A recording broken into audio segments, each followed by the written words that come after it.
कहानी की शुरुआत एक लड़के को दिखाते हुए होती है जिसका नाम निशिकाता है। वह अपने रूम में बैठकर एनिमे देख रहा होता है। अचानक उसका फोन बजता है। जैसे ही वह कॉल उठाता है उसके चेहरे के भाव बदल जाते हैं और शर्म के मारे उसका चेहरा लाल हो जाता है। यह कॉल उसकी पुरानी दोस्त ताकागी की होती है जो अब फ्रांस में रहती है। वह उसे बताती है कि उसकी पढ़ाई पूरी हो गई है और अब वह अपनी सपनों की जगह पर रहने जाने वाली है। निशिकाता उसे बधाई देता है और उसके लिए अच्छा होने की कामना करता है। कॉल खत्म होने के बाद वह चुपचाप मिडिल स्कूल के समय की 10 साल पुरानी एक फोटो को देखने लगता है। वह हल्की सी मुस्कान के साथ उस लड़की को याद करता है जो उसे कभी छेड़ना बंद नहीं करती थी। मिडिल स्कूल के दिनों में निशिकाता और ताकागी एक ही क्लास में पढ़ते थे। निशिकाता शांत स्वभाव का और शर्मीला था, इसी वजह से वह ताकागी के लिए छेड़ने का आसान निशाना बन जाता था। जो बात मजाक से शुरू हुई थी वही धीरे धीरे दोस्ती बन गई। समय के साथ निशिकाता को एहसास हुआ कि वह उससे प्यार करने लगा है। ग्रेजुएशन के बाद ताकागी को अपने माता पिता के साथ फ्रांस जाना पड़ा। उसके माता पिता अमीर बिजनेस ओनर थे और काम की वजह से अक्सर सफर करते रहते थे।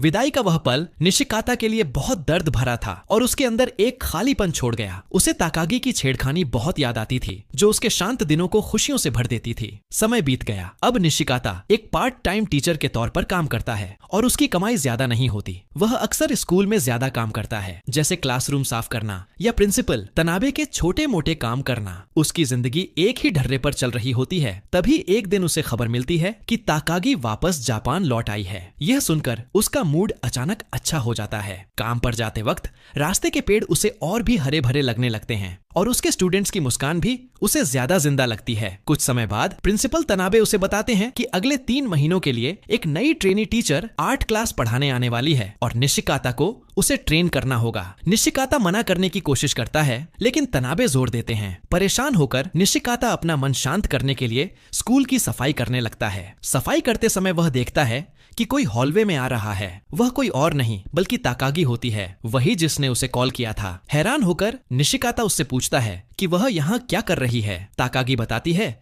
कि वह कुछ समय के लिए इस स्कूल में ट्रेनी टीचर के रूप में पढ़ाने आई है। तब निशिकाता को समझ आता है कि जिस नई टीचर की बात तनाबे कर रहे थे वह ताकागी ही है। निशिकाता के हैरान चेहरे को देखकर ताकागी मुस्कुरा देती है और उसकी तरफ चलकर आती है। उसके हर कदम के साथ निशिकाता का दिल और तेज धड़कने लगता है। उसी दिन स्कूल खत्म होने के बाद ताकागी निशिकाता को एक ऐसी जगह चलने के लिए बुलाती है जहाँ वे दोनों पहले साथ जाया करते थे। वहाँ खड़े होकर वह देखती है कि इतने सालों में ज्यादा कुछ नहीं बदला है, यहाँ तक कि निशिकाता भी नहीं। वह उसे फिर से छेड़ती है और पूछती है कि क्या उसे अब भी एनीमे पसंद है। शर्मिंदा होकर निशिकाता का चेहरा लाल हो जाता है। ताकागी अपने बैग से एक हेडफोन निकालती है और उसका एक हिस्सा उसे देती है। फिर वही जाना पहचाना गाना बजने लगता है जो वे दोनों पहले साथ सुना करते थे। वह गाना चुपचाप उन 2 दिलों को फिर से जोड़ देता है जो कभी सच में अलग हुए ही नहीं थे। उसी शाम निशिकाता अपने दोस्त नकाई की एक छोटी सी पार्टी में जाता है जिसकी कुछ दिनों बाद शादी होने वाली होती है। ताकागी भी वहाँ आती है क्योंकि वह भी मिडिल स्कूल के समय उनकी क्लासमेट रह चुकी है। वह रात हल्की और यादों से भरी होती है जिसमें पुराने किस्से और बातें होती हैं। जाने से पहले नकाई निशिकाता को अगले दिन होने वाली शादी की याद दिलाता है। पार्टी खत्म होने के बाद निशिकाता और ताकागी को पता चलता है कि उनका घर जाने का रास्ता एक ही है, इसलिए वे साथ चलने का फैसला करते हैं। सड़क शांत होती है और उनकी बातें थोड़ी निजी हो जाती हैं। अचानक ताकागी पूछती है कि क्या निशिकाता को कभी प्यार हुआ है। घबराया हुआ और थोड़ी हिचकिचाहट के साथ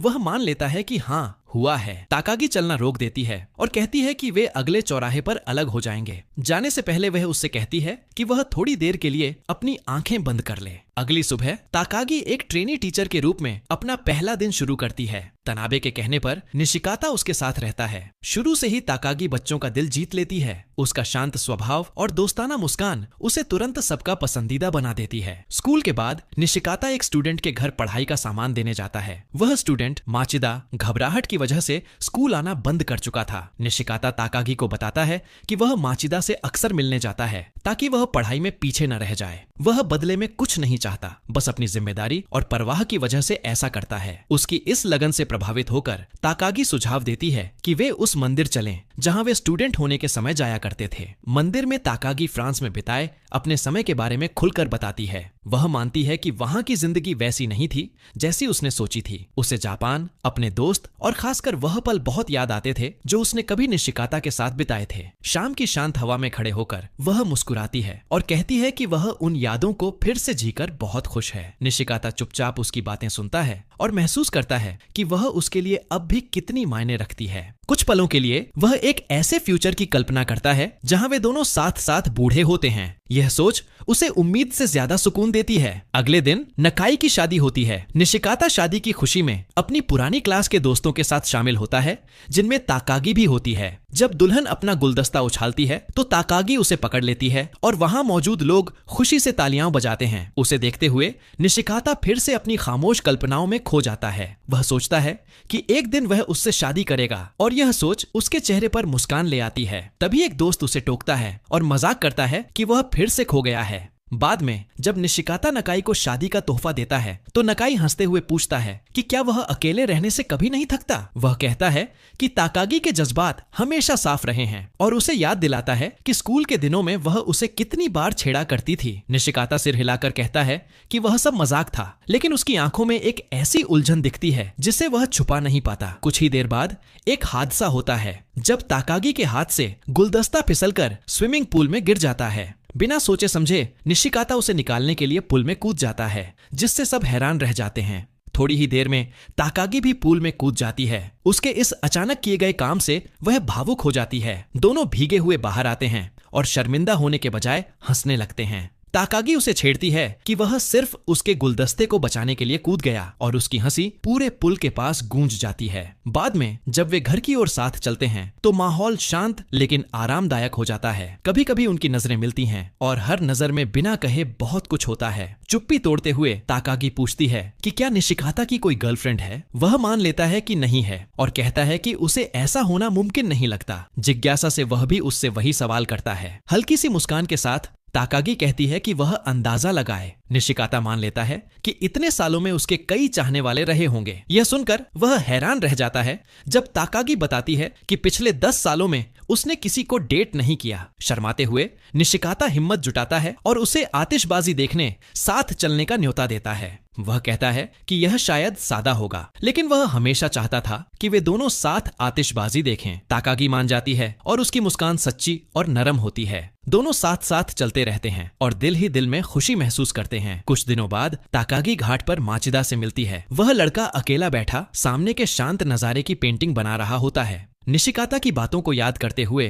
ताकागी धीरे से उसके पास जाती है और उससे बात करती है। शुरू में माचिदा झिझकता है, लेकिन जैसे ही वह निशिकाता का नाम लेती है उसका चेहरा खिल उठता है। वह बताता है कि निशिकाता हमेशा कितना दयालु और धैर्य रखने वाला रहा है और मुश्किल समय में भी उसने उसका साथ नहीं छोड़ा। उसे याद है कि निशिकाता ने एक बार उससे कहा था कि कामयाबी सिर्फ स्कूल में ही नहीं मिलती और अगर पेंटिंग उसे खुशी देती है तो उसे करते रहना चाहिए। माचिदा कहता है कि वही बातें हैं जिनकी वजह से वह आज भी पेंटिंग करता है। उसी हफ्ते स्कूल में ताकागी दूर से किसी जानी पहचानी शक्ल को देखती है। वही लड़की जो घाट के पास खड़ी थी। उसका नाम ओझाकी है। वह निशिकाता के पास आती है और उससे अकेले में बात करने को कहती है। भारी आवाज में ओझाकी बताती है कि माचिदा के स्कूल आना बंद करने की वजह वही थी। कुछ समय पहले उसने उससे अपने दिल की बात कही थी, लेकिन उसके बाद वह स्कूल वापस नहीं आया। जब वह उसके घर गई तो उसने मिलने से मना कर दिया। तब से ओझाकी खुद को दोष देती आ रही है और मानती है कि उसी ने उसे दूर कर दिया। सारी बात सुनने के बाद निशिकाता उसे समझाता है कि वह खुद को दोष देना बंद करे। वह कहता है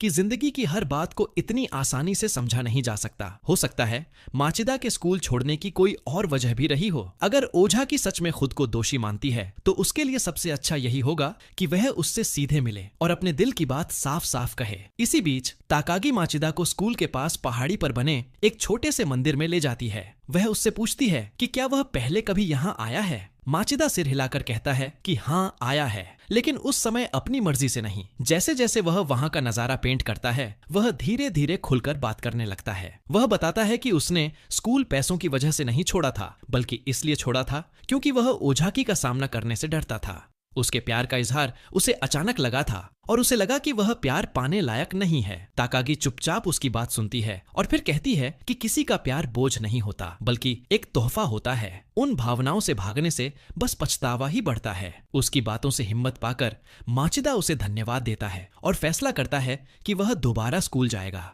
मन ही मन उसे एहसास होता है कि उसने कभी ओझाकी के प्यार को बोझ नहीं समझा था। सच तो यह है कि वह भी उसे हमेशा से पसंद करता था। अगले दिन माचिदा नए हौसले के साथ स्कूल लौटता है। वह ओझाकी के साथ क्वायर में शामिल होता है और फिर से क्लास अटेंड करने लगता है। ब्रेक के समय वह उससे अकेले में बात करने को कहता है। ओझाकी घबराते हुए माफी मांगती है और कहती है कि उसे लगता है उसके इजहार की वजह से ही वह दूर चला गया। माचिदा तुरंत मना कर देता है। वह कहता है कि उसकी बातों से उसे कोई बोझ नहीं लगा था, बस उसे समझ नहीं आ रहा था कि कैसे जवाब दे। वह अपने जज्बातों से भागने के लिए माफी मांगता है और आखिरकार कह देता है कि वह भी उसे पसंद करता है। दूर से यह सब देख रहा निशिकाता दोनों के लिए मन ही मन खुशी और इज्जत महसूस करता है। उनकी हिम्मत देखकर उसे अपनी झिझक याद आती है। बाद में वह तनाबे से पूछता है कि अगर किसी को कोई पसंद हो तो क्या उसे अपने दिल की बात कह देनी चाहिए। तनाबे सीधा जवाब देता है कि हाँ, कह देनी चाहिए। जज्बात छुपाने से बस पछतावा होता है। कभी कभी मौका हमेशा के लिए चला जाता है। यह सुनकर निशिकाता समझने लगता है कि प्यार कोई छुपाने वाली चीज नहीं, बल्कि जोखिम लेने लायक चीज है। उस रात निशिकाता आतिशबाजी वाले मेले के गेट पर ताकागी का इंतजार करता है। उसका दिल बहुत तेज धड़क रहा होता है, जैसे जिंदगी की पहली असली डेट हो। थोड़ी देर बाद ताकागी आती है, सादा लेकिन खूबसूरत किमोनो पहने हुए और हल्की सी मुस्कान के साथ। उसे देखकर निशिकाता कुछ पल के लिए ठहर जाता है। दोनों साथ मेले में जाते हैं, रोशनी और आवाजों के बीच घूमते हैं, ऐसे जैसे समय थम गया हो। जब आतिशबाजी शुरू होती है, निशिकाता आसमान की ओर देखते हुए कहता है, बहुत खूबसूरत है। फिर ताकागी की ओर देखकर कहता है कि उससे भी ज्यादा खूबसूरत उसकी मुस्कान है। वह उसे उसके पुराने छेड़ने के लिए धन्यवाद देता है और कहता है कि उन्हीं पलों ने उसकी शांत जिंदगी को जिंदा बना दिया। उसके बिना शायद वह कभी खुलकर जीना नहीं सीख पाता। जाने से पहले वह कहता है कि परसों उसका स्कूल में आखिरी दिन है और वह जहां भी जाए खुश रहे। ताकागी हल्की मुस्कान के साथ उसे देखती है। उसकी आंखों में गहराई होती है। अगले दिन ताकागी अपने स्टूडेंट्स और तनाबे से अलविदा कहती है। माहौल थोड़ा उदास होता है। यह देखकर नकाई निशिकाता को डांटता है और कहता है कि अगर वह अब भी चुप रहा तो उसे जिंदगी भर पछतावा होगा। जाते समय माचिदा ताकागी को बुलाता है और बताता है कि ओझाकी से दिल की बात कहने के बाद उसकी जिंदगी कितनी बेहतर हो गई है। वह कहता है कि उसे और निशिकाता को भी साथ होना चाहिए। यह सुनकर ताकागी सच बता देती है। वह कहती है कि वह निशिकाता से बहुत लंबे समय से प्यार करती है। 10 साल बहुत लंबा वक्त होता है अपने जज्बात छुपाकर रखने के लिए। वह बताती है कि मिडिल स्कूल में उसने कई बार इशारे में कहा था, लेकिन निशिकाता कभी समझ नहीं पाया। माचिदा मुस्कुराकर कहता है कि शायद उसके इशारे बहुत हल्के थे। वह उसे सलाह देता है कि इस बार साफ साफ अपने दिल की बात कहे ताकि निशिकाता समझ सके। हिम्मत जुटाकर ताकागी निशिकाता को क्लासरूम में ढूंढने जाती है। जैसे ही वह अंदर जाती है, उसे पुराने दिन याद आ जाते हैं। 10 साल पहले वे इसी जगह नीले आसमान के नीचे हंस रहे थे, जैसे दुनिया थम गई हो। उसे एहसास होता है कि उसकी मुस्कान उसके लिए हमेशा कितनी खास रही है। चुप्पी तोड़ते हुए निशिकाता पूछता है कि क्या वह कुछ कहना चाहती है। जब वह झिझकती है तो वह खुद बोलने लगता है। वह कहता है कि उसकी मौजूदगी ने इन सारे सालों में उसके दिल की खाली जगह भर दी। उसका छेड़ना जो पहले परेशान करता था, बाद में बहुत कीमती लगने लगा। उसके जाने के बाद उसने उस खालीपन को भरने की बहुत कोशिश की, लेकिन कुछ भी काम नहीं आया। आखिरकार उसे समझ आया कि उसकी जिंदगी पूरी लगती है तो सिर्फ उसकी वजह से। कांपती आवाज लेकिन साफ शब्दों में निशिकाता आखिरकार कबूल करता है कि वह पिछले 10 सालों से ताकागी से प्यार करता है। ताकागी कुछ पल चुप रहती है, फिर धीरे से अपना हाथ उसकी तरफ बढ़ाती है। वह कहती है कि प्यार अक्सर उलझा हुआ लगता है, लेकिन यह उलझन तब होती है जब लोग उससे डरते हैं और उसका सामना नहीं करते। अब जब निशिकाता ने अपने दिल की बात कह दी है तो वह बताती है कि वह भी बिल्कुल वही महसूस करती है। वह भी पिछले 10 सालों से उससे प्यार करती आई है। कुछ दिन बाद निशिकाता ताकागी को फिर से स्कूल बुलाता है। दोनों साथ में क्वायर रूम में जाते हैं, जहां ओझाकी और बाकी स्टूडेंट्स उनका इंतजार कर रहे होते हैं। ओझाकी माफी मांगती है कि वह पहले अलविदा नहीं कह पाई थी और बताती है कि जो गाना वे गाने वाले हैं वह ताकागी के आने वाले सफर के लिए एक तोहफा है। जैसे ही बच्चे गाना शुरू करते हैं, निशिकाता और ताकागी के दिमाग में पुरानी यादें ताजा हो जाती हैं। यह वही विदाई वाला गाना होता है जो उन्होंने सालों पहले अपने ग्रेजुएशन के समय सुना था। उनकी पहली मुलाकात से लेकर ताकागी की छेड़छाड़ और उस उदास दिन तक जब वे अलग हुए थे, सब कुछ साफ साफ याद आ जाता है। यह लगभग यकीन करना मुश्किल लगता है कि जो प्यार उन्होंने इतने सालों तक छुपा कर रखा था वह आज इतना सच्चा और मजबूत बन चुका है। उनका प्यार जो साफ और लगातार था, समय और दूरी को पार कर चुका है। आखिरकार वह शादी में बदल जाता है। जो वादा कभी शब्दों में नहीं कहा गया था वह अब एक पक्के रिश्ते में बदल जाता है। उन्हें पूरा यकीन होता है कि उनके दिल एक दूसरे के हैं। साल बीतते जाते हैं और उनकी साथ की जिंदगी आगे बढ़ती रहती है। निशिकाता और ताकागी को एक बेटी होती है जो उनके घर में हंसी और खुशी भर देती है। निशिकाता अपनी टीचिंग की नौकरी छोड़ देता है और ताकागी के पिता के बिजनेस में मदद करने लगता है। लेकिन चाहे जिंदगी में कितने भी बदलाव क्यों न आ जाए, उनका रिश्ता वैसा ही रहता है। वे कभी उस जगह को नहीं भूलते जहां उनकी कहानी शुरू हुई थी, जहां दो दिल मिले थे और चुपचाप हमेशा के लिए एक हो गए थे। और इसी एंडिंग के साथ ये मूवी यहीं खत्म हो जाती है।